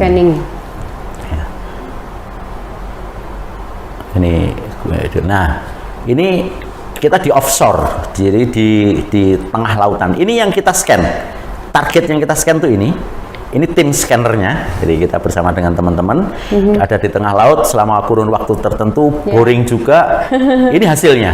Wah, dan itu hasilnya multi level juga ya Pak? Ya, dia ada 3 tingkat. Jadi yang bawah itu adalah main deck. Yang kedua itu untuk piping, yang ketiga itu untuk tangki ya. Tadinya saya berpikir mengambilnya tuh dari luar bangunan, tapi ini dari dalam ya Pak ya? Dari dalam. Jadi kalau kita menghadap keluar, saya harus mentiga dimensikan hidung saya misalnya. Ketika saya tidak bisa ngambil dari luar, saya ngambil dari 45 derajat dari kiri, 45 derajat dari kanan, dapat bentuk visual dari gedung. Nah, ini mau dilihat dari sisi manapun bisa. Nah, ini seperti ini termasuk di sana skoci ya, skoci juga masuk ke dalam record kita. Itu skoci untuk penyelamatan. Jadi kita di sini kemarin melakukan pengukuran tuh kira-kira 7 hari. Tetapi saya lebih suka berada di onshore 2 bulan daripada 7 hari situ. Di hari pertama kedua masih oke, tapi hari berikutnya itu kita boring, bosen. Iya, karena ngeliatnya hanya laut aja. Laut aja.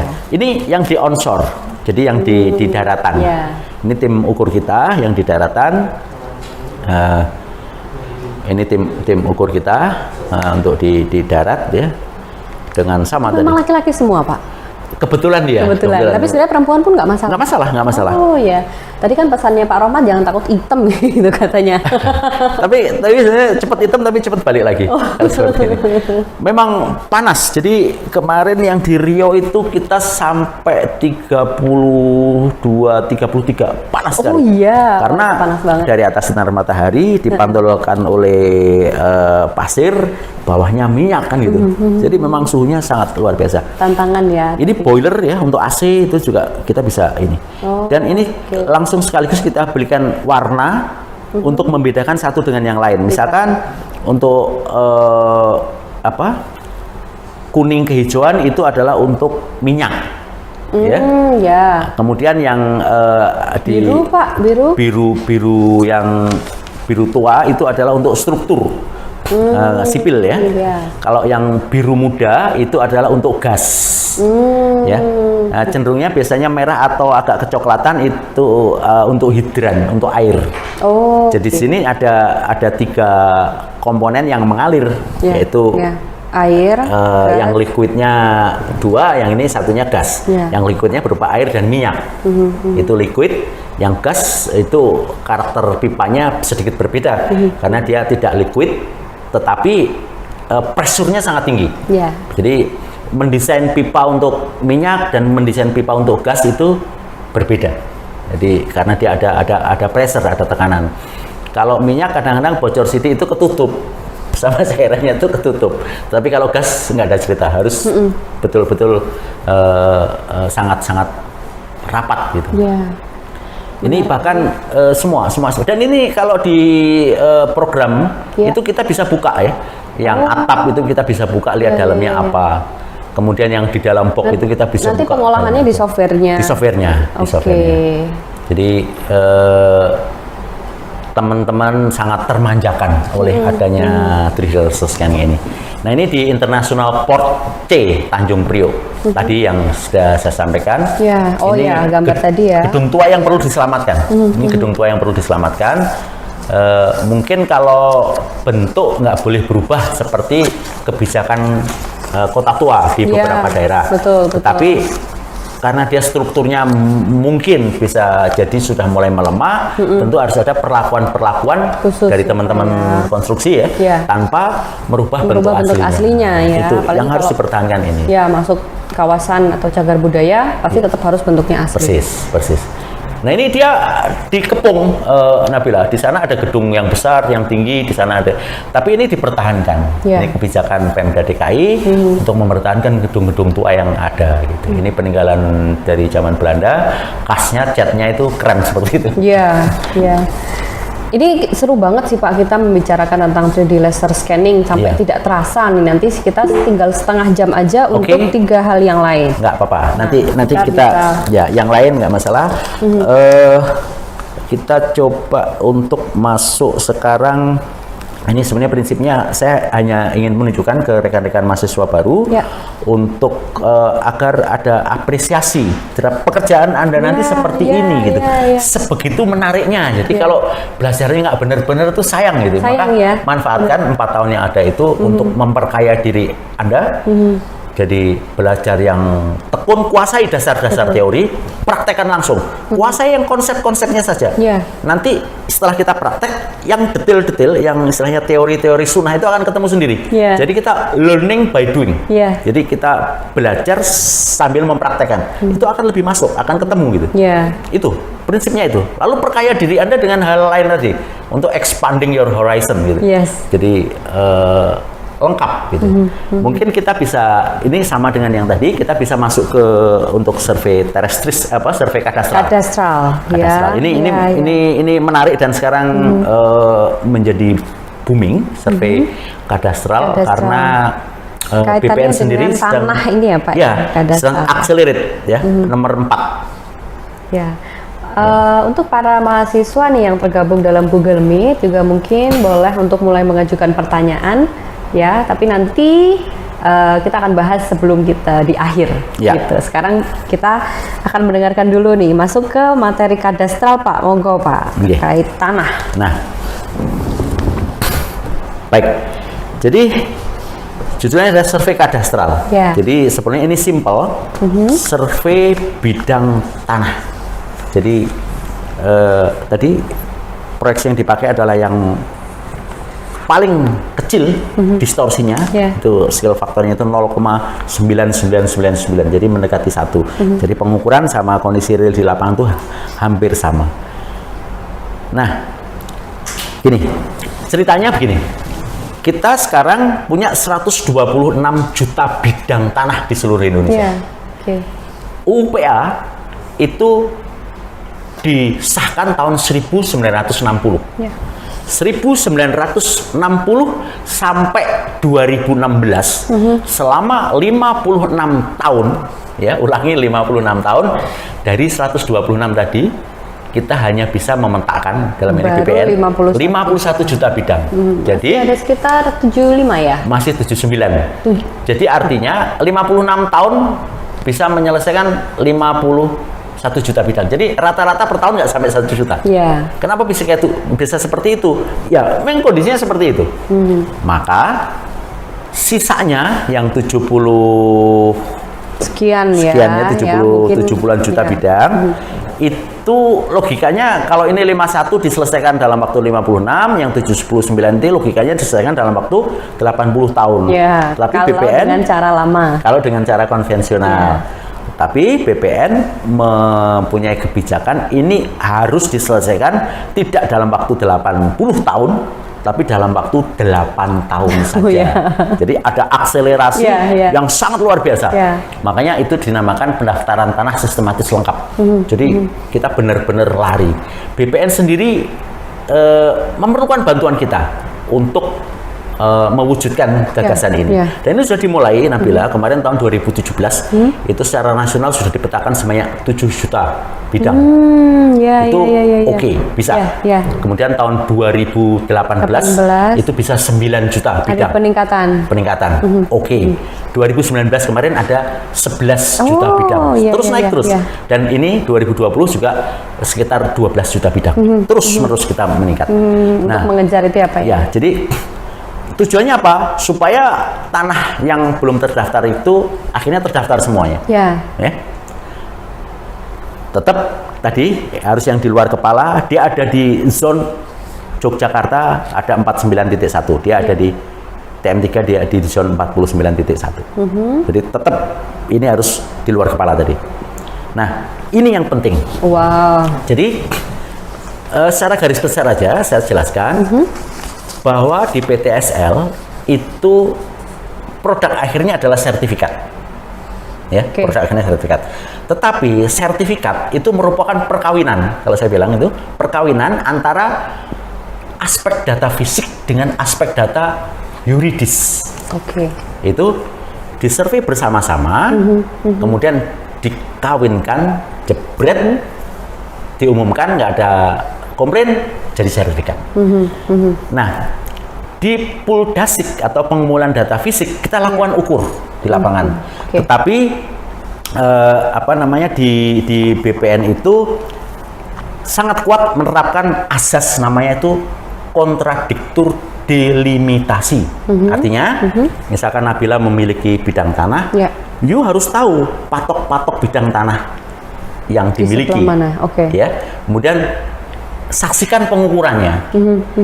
Dan tetangga bersebelahan itu harus sepakat bahwa memang itu milik Nabila. Gitu. Jadi ada asas kontradiktur delimitasi. Ini yang melekat di pengukuran.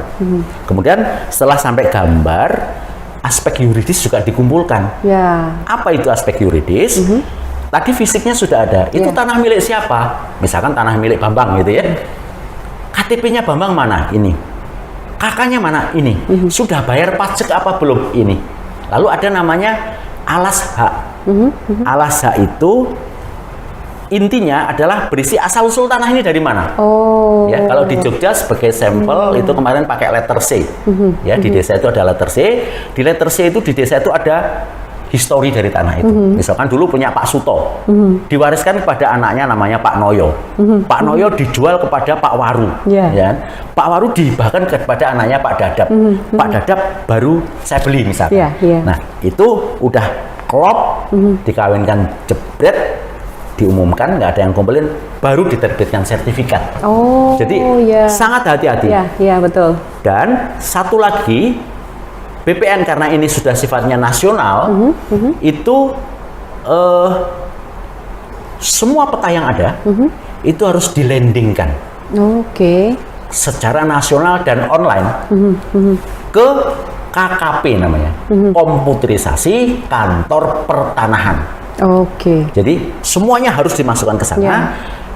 Untuk sasarannya nanti menjadi desa lengkap, menjadi kecamatan lengkap, menjadi kabupaten lengkap, provinsi lengkap, dan akhirnya Indonesia sesuai target yang tadi 126 juta bidang itu menjadi semuanya lengkap semuanya. Terdaftar, jelas kepemilikannya, ada sertifikatnya gitu ya Pak ya, harapan itu ke depan. larinya ke sana. Nah, ini ada di sana namanya aspek penyuluhan. Ini dalam pekerjaan PTSL, aspek penyuluhan atau sosialisasi ini menjadi trigger. Artinya gini, kalau ininya sukses, biasanya kedepannya itu akan sukses. Ada yang bilang kalau penyuluhannya sukses itu progres pekerjaan itu sudah 10%. Karena ini apa sih intinya? Jadi kita menjelaskan kepada masyarakat. Betul. Secara teknis apa yang harus mereka penuhi, secara yuridis apa yang harus mereka penuhi. Ini sangat vital. Kemudian nanti kita ukur dan kita gambar, dan di penggambaran sendiri harus sesuai dengan layer standar. Dia punya standar-standar tersendiri. Jadi kemudian kita entry. Jadi target, lokasi, nomor berkas, upload bidang tanah itu semuanya kita entry. Jadi banyak pekerjaan yang sifatnya administratif, ya, pengukur tapi administratif. Ini contoh data yang diunduh dari kantor komputerisasi kantor pertanahan. Ini jadi, bisa diakses umum Pak untuk enggak, data di KKP enggak, itu? Ini dari BPN. Ini termasuk rahasia negara. Jadi ini yang sudah disertifikat. Ini yang sisanya ini masih kosong, ini belum. Belum atau sudah tapi belum dipetakan. Gitu. Nanti ada penjelasan tersendiri. Nah, ini ada unduh data daftar tanah, ada daftar kualitas tanah. Ini apa maksudnya ada KW2? Jadi di BPN itu ada 6 kualitas tanah. Ada 6 kualitas tanah. Yang pertama itu KW1 namanya. KW1 itu apa? Kita ngukur, data yuridis lengkap, tidak ada masalah, diumumkan tidak ada masalah, go. K1, KW1. KW2 adalah diukur atau hampir diukur atau proses pengumpulan yuridis, tetapi dia ada sengketa, baik itu datangnya internal mereka sendiri atau dengan pihak-pihak terkait, itu namanya K2, KW2. KW3 adalah sudah diukur, peta bidang tanahnya sudah jadi, tetapi data yuridisnya itu belum lengkap atau ada masalah. Ketika nanti data yuridisnya ini sudah lengkap, baru ini bisa go on. Jadi itu misalnya KW3. KW4, KW5, dan KW6 adalah produk tahun 90-an ke sana. Jadi itu sudah diukur, sertifikatnya sudah jadi Nabila. Tetapi belum dipetakan. Belum dipetakan.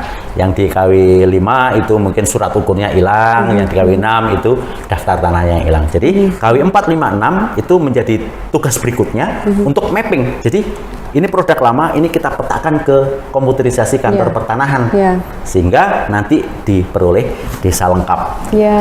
Nah, ini kita ada standarisasi, dia sangat ketat untuk penentuan layer dan anotasi. NIB standar penulisannya seperti ini. nomor identifikasi bidang. Ya. Kemudian H, kalau hak milik cukup ditulis M titik nomornya berapa. Milik ya, M ya Pak. Ya. B, hak guna bangunan, B titik nomornya berapa. SU-nya nomornya berapa, tahun berapa. Ini standar. Kemudian pemilihan entitas, lalu kemungkinan kesalahan yang sering terjadi pada saat kita melakukan penggambaran. Ada celah, ya. Jadi ini bidang A, bidang B, ada celah, nggak boleh. Ya, nggak boleh. Ini nggak akan diterima. Ya, dia otomatis akan reject. Ya. Reject. Harus ngulang. Atau ada poligon bocor. Jadi ini pula punya siapa gitu kan? Harus tertutup. Oke. Ya. Kemudian ada insert nomor identifikasi bidang di luar bidang, nggak boleh, dia harus masuk. Oh gitu. Harus ada di dalam. Ini tata penulisannya begitu. Iya, iya, iya. Ya. Kemudian multiple centroid. Jadi ada 2 titik untuk satu atribut. Ya. Ini tidak boleh. Saking semangatnya nulisnya hak milik itu HM023, nggak boleh. Harusnya Cukup M. M saja. Iya. NIB ditulis NIB.2, nggak usah. Cukup seperti ini. Oh, iya, iya, iya, iya. Ini kaidah-kaidah yang berlaku di BPN. Kemudian yang sering terjadi itu untuk poligon itu ada duplikasi, ada ini namanya segmen pendek. Ini nggak perlu. Jadi nanti akan disederhanakan seperti ini. Ada persilangan cross yang nggak ada titiknya. Nanti akan diperbaiki seperti ini. Ada titik. Ada undershoot, ada overshoot. Kemudian ada cluster node seperti ini. Nggak perlu, nggak boleh. Ini bidang sempit banget. Yeah. Cuma katakanlah 20 cm, 20 cm buat apa gitu, disederhanakan seperti ini. Atau ada pseudo node, sebenarnya nggak ada titik, tapi diadakan itu akan otomatis. Nah, ini harus dikoreksi sehingga semuanya menjadi 0. Jadi ini masih belum oke nih. Jadi jumlah kesalahannya masih banyak. Cross-nya ada 168. Ini belum boleh, belum diterima. Jadi harus direclean lagi. Sehingga semuanya menjadi 0 semua, itu baru bisa diterima.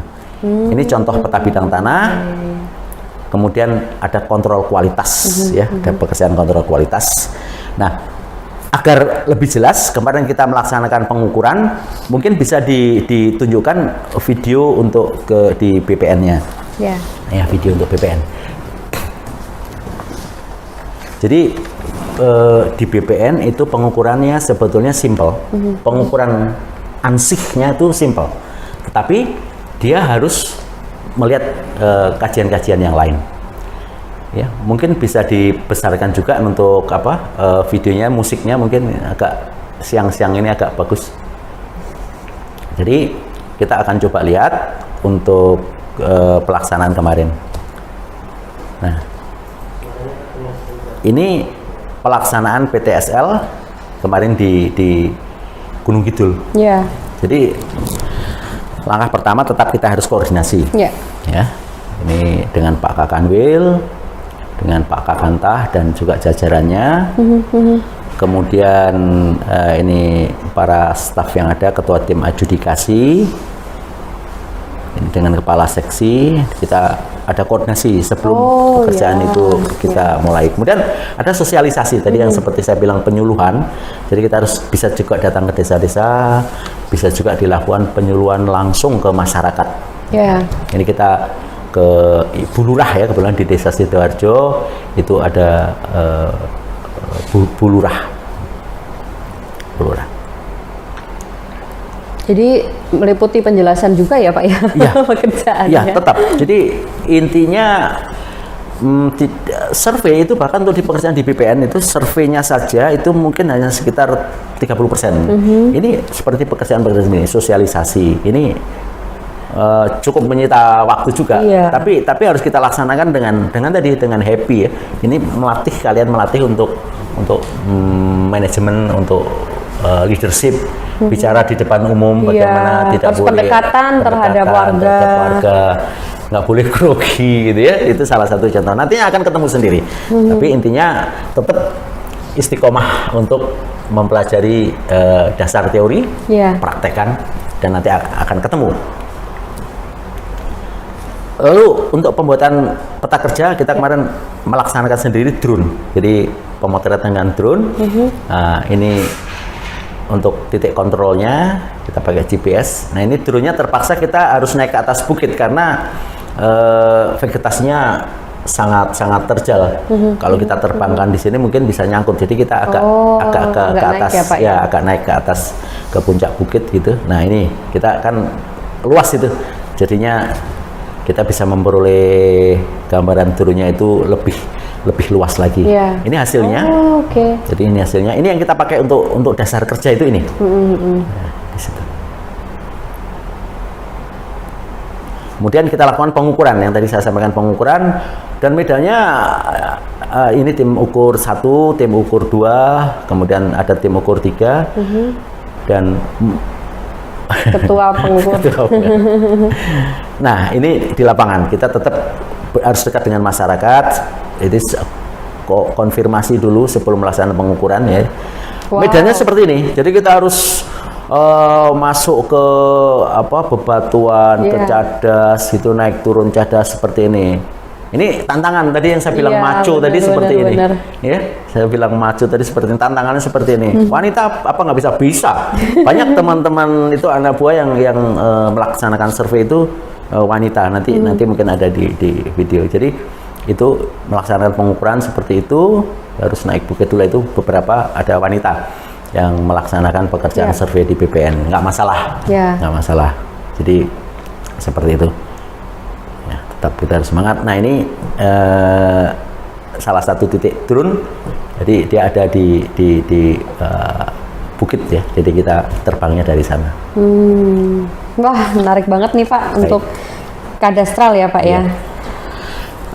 Mungkin masih ada waktu 15 menit ya tadi kan itu kita bisa isi dengan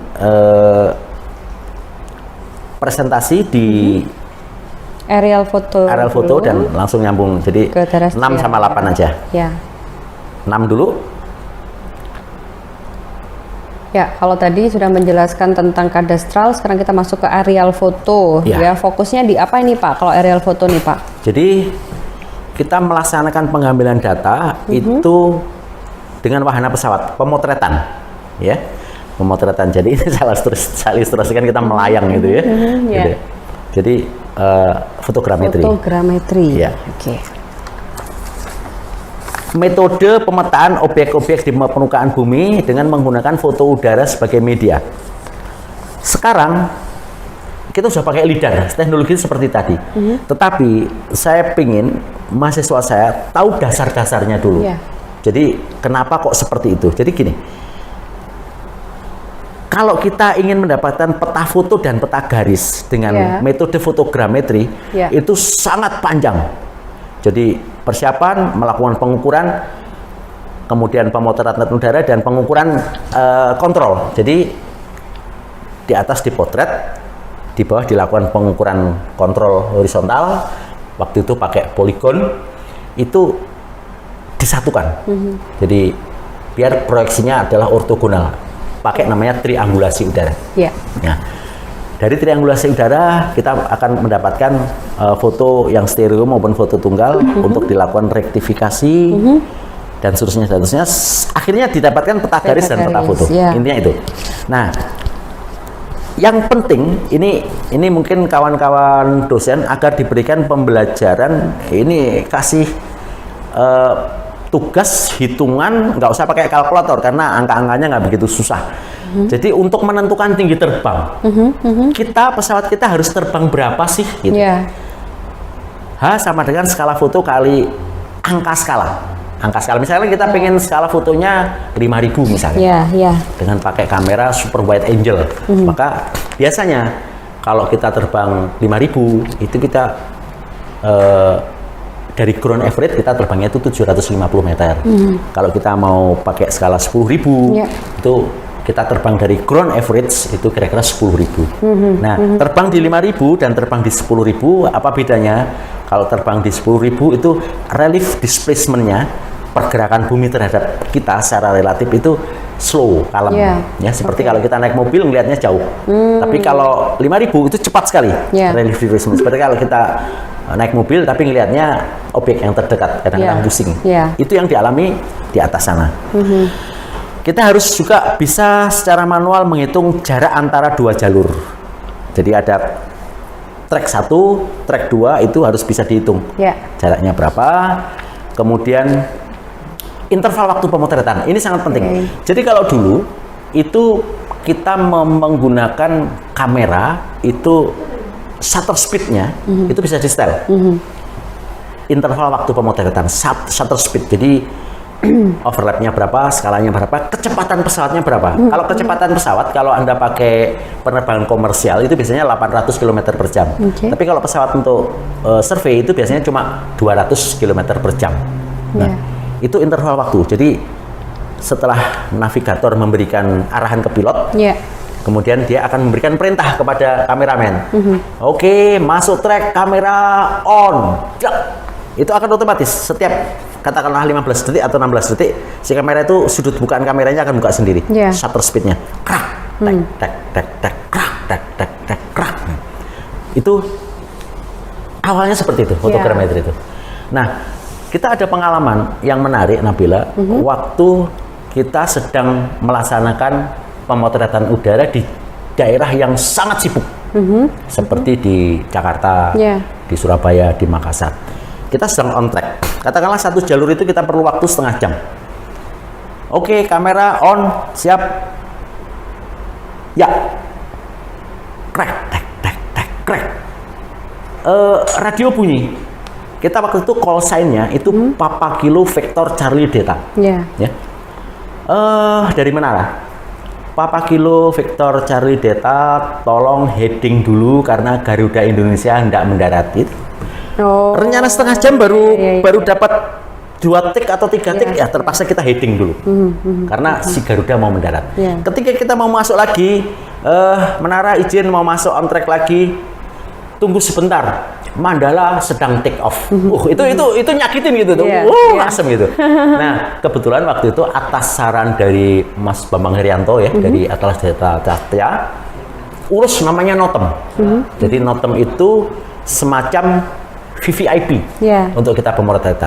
Kita ngurus notem, kita diprioritaskan. Hari berikutnya gua balas tuh. Jadi ketika kita ada on track tes gitu, gimana Papa Kilo Victor Charlie Delta on track kira-kira setengah jam. Terdengar suara dari radio. Tolong Garuda Indonesia heading dulu. Dia disuruh muter dulu sebelum mendarat itu. Nah, berikutnya, kita ditanya masih. Tolong Mandala heading dulu. Mereka berdua suruh muter ya. Akhirnya dada Pak di Mandala, dada Pak di Garuda. Itu pengalaman di lapangan seperti itu. Nah,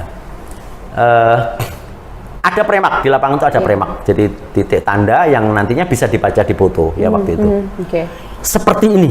Dulu itu untuk flight planning atau untuk rencana terbang itu seperti ini. Jadi ini rencana terbang run 1, run 2 dan segala macam. Titik kontrolnya ini yang banyak. Ini titik kontrol horizontal, ini titik kontrol vertikal, sangat banyak. Untuk yang sekarang, untuk yang leader tidak akan sebanyak ini. Nah, ini pengalaman dulu, ini pakai Cessna, Piper Navao, ini King Air. King Air itu sangat disukai karena dia bisa terbang tinggi. Ketika saya dari Jayapura mau ke Merauke, kita pakai Piper Navao atau Cessna, nggak bisa melintas karena Gunung Jayawijaya tingginya 8.800. Piper Navao maupun Cessna nggak mampu terbang setinggi itu, jadi muter dulu. King Air mampu. Ini suasana di kokpit dan suasana kameramen serta navigator. Ini hasil fotonya. Nah ini Mbak. Ini tuh di dalam Pak. Ini tadi yang di. Ini kokpit. Ini yang di belakangnya kokpit. Ini itu melakukan pemotretan dari dalam pesawat. Ya. Jadi tadi ya agak semi-semi otomatis, tadi shutter speed-nya bisa setel per 15 detik gitu. Hasilnya seperti ini. Nah, yang menarik ini. Dulu kalau kita mau menggambar kontur dari hasil pemotretan udara, maka foto 1 ini, foto 1 kita taruh di plate yang 1, foto 2 kita taruh di plate 2, dia berupa diapositif. Jadi bukan berupa kertas, bukan berupa negatif, tetapi film positif, namanya diapositif. Kemudian dia bertampalan, kita setel. Inilah pertampalannya. Pertampalan 3 dimensinya. Nah, si operator itu menggerakkan plotter, jadi di bawah itu tuh gerakan muter itu Z-nya. Kemudian ini gerakan X dan ini gerakan Y-nya. Matanya dia mengamati namanya floating mark. Jadi floating mark itu titik apung. Itu harus terus nempel di tanah. Ketika ini dibawa terus di sana plotter akan gambar sendiri, ketemulah kontur. Jadi dulu sangat ribet. Nah, tapi ini tuh sekarang masih digunakan nggak Pak? Ada tapi sedikit. Nah, sekarang teknologinya ini LiDAR. Iya, oke. Motretnya pakai LiDAR, di mana di dalam pesawat itu ada 4 komponen dasar, yaitu pertama sensor LiDAR, yang kedua GPS, jadi di LiDAR-nya sudah langsung ada GPS-nya, ada namanya Inertial Measuring Unit atau IMU, dan juga ada kamera digital. Ini gunanya untuk menstabilkan. Jadi kalau pesawat ada roll, itu goyangan begitu, ada yaw itu begini, atau ada pitch, itu pitch itu begini, itu otomatis akan diinformasikan ke sistem yang lain sehingga diperoleh betul-betul yang bagus ya. Ini DSM, ini DTM, Digital Surfaces Model. Model surface ya. Ya, di atas permukaan, termasuk di situ pohon dan rumah. Tapi kalau ini digital terrain model, ya di tanah, betul-betul di tanah. Ini ada sedikit berbeda. Ini hasil LiDAR-nya seperti ini. Mereka nanti adik-adik mahasiswa harus bisa ngurus ini. Namanya security clearance. Jadi kita ke Disur Potrut untuk ngurus izin terbang, dan nanti kita akan dikasih namanya security officer. Ini untuk LiDAR seperti ini, kondisi di seperti ini. Nah, manfaatnya bisa dapat foto udara, bisa dapat kontur, jaring migrasi, profil, dan segala macam. Bahkan untuk di sini analisa potensi banjir. Ini ketika air ketinggiannya segini, ini ketika air ketinggiannya segini, ini ketika air ketinggiannya sudah tinggi. Analisa bangunan dan seterusnya. Pengembangan dari LiDAR itu adalah drone. Ini alat drone. Cuma untuk drone, saya ingin katakan, kita menyebut semuanya itu drone. Meskipun di situ ada namanya UAV, Unmanned Aircraft Vehicle System. Apakah di situ ada RPV, Remote Piloted Aerial Vehicle, atau di situ ada RPAS, jadi Remote Piloted Aircraft System. Semuanya itu namanya drone. Ya. Mungkin ini untuk fotogrametri, intinya masih ada 5 menit, kita masuk ke basic Pak, terestrial ya Pak ya? Terestrial aja, yang terakhir ya, yang nomor 8. Ya. Jadi terestrial ini sebetulnya yang kita lakukan pertama kali di darat semester 1 nanti pada saat kuliah, ini survei terestris ya. Jadi semua fotonya lengkap ya Pak ya, Pak Bambang, karena sudah mengalami semuanya. Iya, jadi ini juga pembelajaran. Dokumentasi itu merupakan bagian atau parameter bagaimana Anda memanage sebuah pekerjaan. Documentation. Oke, kita survei terestris. Jadi survei yang langsung di aerial survey, baik itu di darat maupun di air. Nah, ini keunggulannya, biasanya datanya akan lebih real, tetapi catatannya untuk daerah yang tidak terlalu luas. Ini kita ketika di hutan Kalimantan, ini ketika kita di irigasi kita melakukan pengukuran sendiri. Sekarang untuk leveling ini sudah ada namanya digital level, pakai laser, tapi konsep dasar harus tetap dipegang. Jadi kerangka kontrolnya ini 2 ini aja yang dipegang, poligon tertutup sama poligon terbuka. Kalau Anda nggak kunci dengan kerangka kontrol, pengukuran detail Anda akan morat-marit, nggak karu-karuan. Tetap harus dikunci dulu dengan kerangka kontrol. Biasakan seperti itu, ya adik-adik mahasiswa sekalian. Kemudian Bakus Surtanal atau BIG sudah mempunyai jaringan kontrol horizontal. Jadi kalau Anda mau mengukur GPS, ikatkan ke sini. Dia punya orde 0 itu di provinsi, orde 1 itu di tingkat kabupaten, orde 3 dan seterusnya. Untuk KKH ini sudah mempunyai jaring gaya berat. Survei topografi biasanya hasilnya adalah peta ini kontur ya. Jadi konsep-konsep ini harus dikuasai. Saya sering lihat sih Pak, Mas ini akan selalu. Ini Nabil, yang alat-alat dulu. Ini adalah T0 ini tabung. Yang basic yang semua harus tahu ya Pak ya. Ini legendaris banget. Ini T1, ini T2. Ini adalah total session, ini EDM. Nah, dulu itu T2 ini di atasnya ditumpangin ini. Namanya EDM. Nah, sistem ini ditumpangkan ke atas itu sudah diadopsi sama total session. Pekerjaannya seperti itu. Nah, siap-siap saja nanti kalau di lapangan ya kita seperti ini, contoh pengalaman kemarin kita, ya ini terpaksa kita makan ini. Kita makan ular piton. Ular piton kita makan, kemudian dapat ikan besar seperti ini. Yang paling sering itu burung merak ini seperti ini ya. Terus nah ini jangan capek, kita harus jalan di air selama berjam-jam. Jadi hitungannya kalau dari satu titik ke titik lain itu malah bukan jam, sampai sana kira-kira berapa hari. Jadi satuannya itu hari. Setengah hari paling cepat itu. Naik perahu biasa ya? Perahu ya, perahu biasa. Ini menghilir ini, menghilir. Kalau naik terpaksa kita harus pakai mesin sedikit lah. Seru sekali, Pak. Ini seperti ini. Tadi saya bilang maco. Atau kita ada di tengah-tengah rel di tengah hutan. Nah, kalau misalkan kita ada di rawa gimana? Ya nyemplung. Ya, nyemplung. Kemudian kita di Papua, teman-teman kita seperti ini. Papua ya, Pak ya. Luar biasa kan? Iya. Nah, ada juga namanya survei hidrografi, sama prinsipnya, mendapatkan kontur dari dasar laut ya, atau perairan, danau gitu termasuk ya, Pak ya. Danau dan segala macam. Kemudian ada juga ini ada multi beam, ada single beam ya. Kemudian ada juga underground survey. Jadi kita survei bawah tanah, pengen tahu ada pralon, ada pipa gas, ada apa gitu. Kemarin pengalaman saya untuk melaksanakan survei ini adalah di Chandra Asri. Jadi ketika dia mau melaksanakan pekerjaan pembangunan, kontraktornya menggali aja, ternyata kena manpower.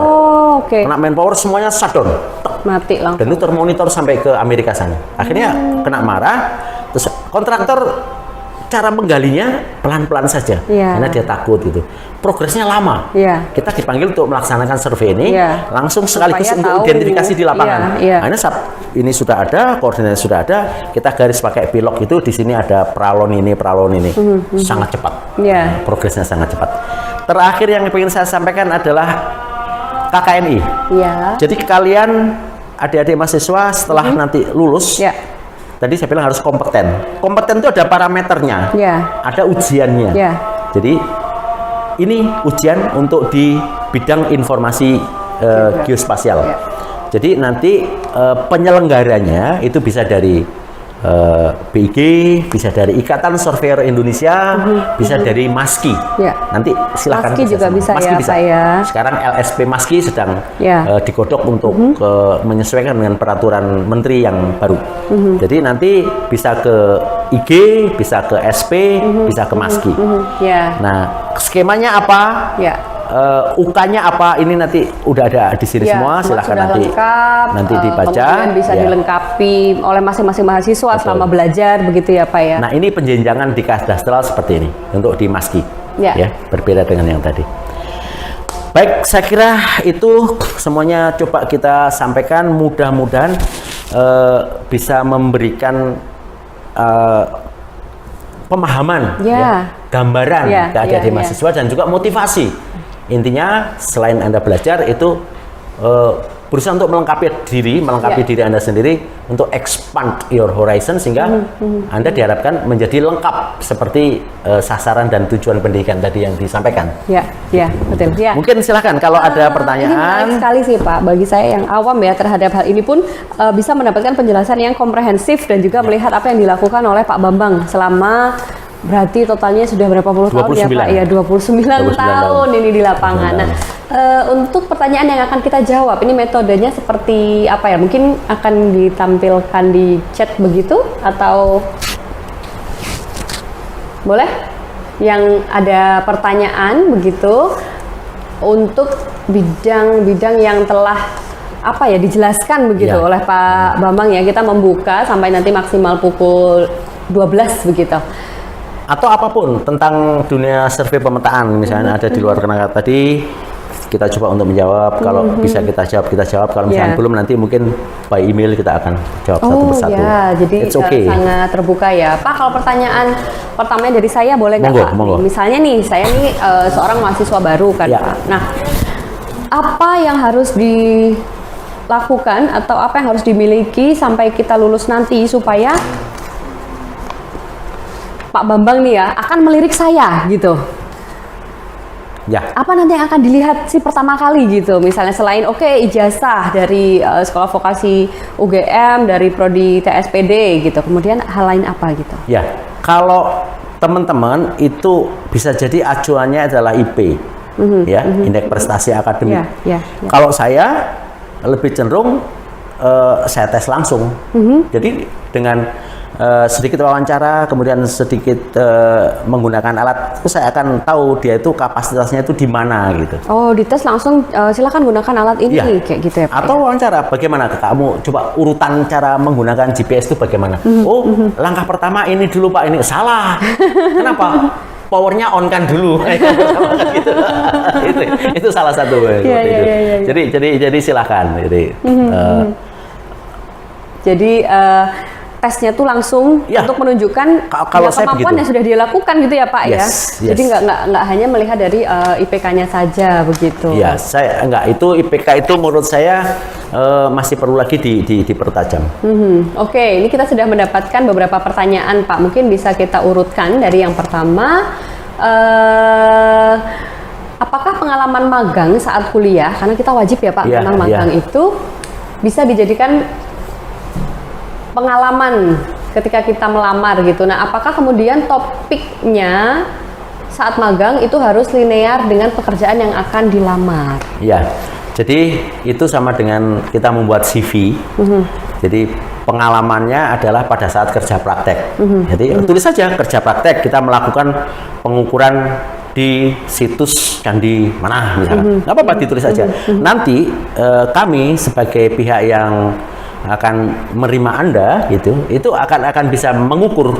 Jadi ada teman lain tolok ukurnya adalah IP. Kalau saya selain IP tak tes langsung orangnya. Jadi karena saya memang orang lapangan ya, orang terapan gitu, akan ketahuan kemampuan dia di mana, itu akan ketahuan.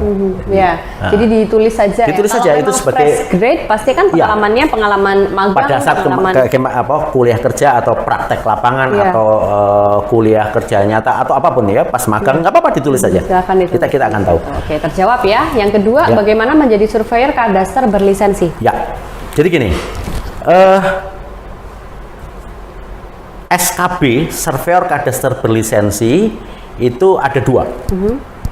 SK Surveyor Kadaster itu dari D4 dan S1, lalu ASK Asisten Surveyor Kadaster itu dari SLTA. Nah, nanti kalian mendaftar di BPN itu secara berkala akan ada pendaftaran Surveyor Kadaster Berlisensi. Itu nanti dari BPN langsung ya Pak ya? Biasanya disampaikan dan itu online. Kita mendaftar, kemudian setelah mendaftar registrasi, kemudian kita akan ada ujian. Nanti kalau lulus kompetensi begitu, uji lisensi. Uji lisensi, oke. Nah, sebetulnya kebalik. Jadi sebetulnya kompetensi dulu. Kalau dia kompeten, baru diberi lisensi. Oh. Tapi apalah Jur, terus terang untuk SKB ini lisensinya beberapa sudah keluar. Nah, nanti untuk uji kompetensinya akan dilaksanakan di bulan Mei tahun 2021. Tiap tahun ada Pak? Tiap tahun ada. Jadi langkahnya Anda tetap mendaftar. Tentu saja nanti salah satu yang dipersyaratkan adalah Anda harus kompeten dulu. Jadi tapi itu harus sudah lulus dulu ya Pak ya? Harus lulus dulu. Atau sarjana terapan kan berarti? Sarjana terapan. Kalau tidak, Anda akan hanya sebagai ASK. Masuknya nanti ke yang asisten lulusan SLTA itu tadi ya. Jadi tetap harus lulus dulu, baru sambil ditingkatkan kompetensinya, baru kemudian didaftarkan lisensinya. Seperti itu. Oke. Berikutnya ya, tadi apakah ada profesi selain surveyor yang dapat ditekuni? Mungkin ya. Ketika belajar di prodi ini Pak, selain surveyor tuh apalagi sih Pak gitu? Iya, mungkin pengertiannya ini begini. Jadi surveyor ini dia ini kayaknya yang nanya ini kayaknya wanita ini. Jadi begini. Perkiraannya. Artinya saya menangkap mungkin pertanyaannya agak saya perjelas. Selain ngukur di lapangan gitu loh. Kalau untuk pekerjaan D4 di survei pemetaan ini apa gitu? Anda bisa di GIS. Ya, itu kerjaannya GIS itu lapangannya paling hanya cek-cek saja. Tapi Anda lebih lama, lebih sering untuk di kantor. Ya. Atau Anda bisa juga tadi masuk ke SKB tadi, Surveyor Kadaster Berlisensi, nanti bagiannya adalah jadi CAD operator. Jadi nanti di situ Anda melakukan penggambaran, melakukan link berkas, melakukan update data dan segala macam. Itu tidak harus ke lapangan. Pasti takut hitam ya. Ya, selanjutnya Pak, ketika kita terjun ke lapangan, oh ya kendala apa yang akan kita hadapi dan bagaimana menyelesaikan? Mungkin tadi beberapa sudah Ya, ketemu sudah. mikrofon. Coba simpulkan sendiri, banyak tadi. Mungkin berikutnya. Ya, Apakah langsung saja ya. Apakah pada kadastr 3D dilakukan tanpa pengecualian pada bangunan di semua bidang atau hanya pada tanah dengan bangunan bertingkat seperti rumah susun, apartemen yang hak miliknya berbeda-beda? Ya. Sebagai tambahan bawahnya sekalian ya, diproyeksikannya kapan dan target selesainya kapan? Gitu. Kadastr 3D.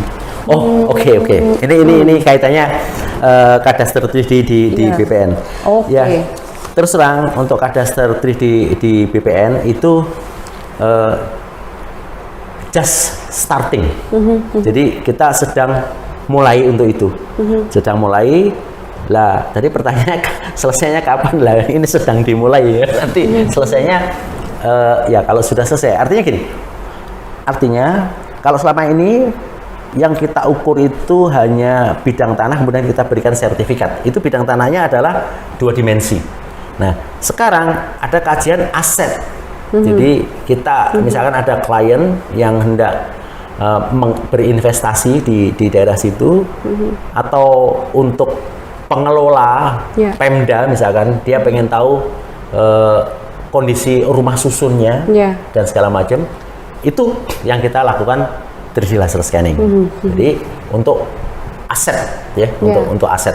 Ya kalau ditanya selesainya kapan, nah ini ya baru saja kita mulai. Betul. Baru Mungkin dimulai. ada kekhawatiran kalau kehabisan lapangan, tapi sepertinya tidak mungkin ya Pak. Tidak. Dengan teknologi yang makin berkembang, nanti pastinya ada hal-hal lain yang akan perlu diukur juga. Bahkan pertanyaannya saya balik. Jadi kalau BPN nanti di tahun 2025 itu sudah 126 juta bidang terpetakan, terus teman-teman di BPN dan juga konsultan yang lain terus mau ngomong ngapain itu? Masih banyak ya. Untuk pemeliharaan tuh banyak sekali pekerjaannya. Jadi misalkan tanah itu, Nabila udah punya tanah, dia nggak mati digadekan, tentu ada pengukurannya atau ada aspek yuridisnya. Kemudian dipecah jadi 2, separuh dijual ke saya misalkan, ada pengukurannya. Jadi untuk pemeliharaan, untuk maintenance itu masih membutuhkan, masih sangat banyak ya ke depan. Jadi mungkin kekhawatiran itu tidak perlu dikhawatirkan gitu ya.